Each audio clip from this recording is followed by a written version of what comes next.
fellow fans. So this evening I'm bringing to you the split hammer in order to test your concrete strength at the 7 days, 14, 21, 20 into 56 days. So this is the reading. As you can see, all the reading are 10 into 100. So whatever the reading you get, that is the strength of your concrete for the certain age. So you can test for 7 days, you can test for 14 days, you can test for 21 days, you can test for 28 days.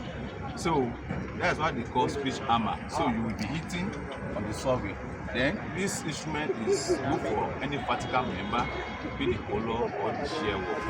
Then but this evening I'm using this one to test our second floor slab to know the nominal strength of this particular slab. So watch me as I'm applying the reading. So the first reading, this one I got 22.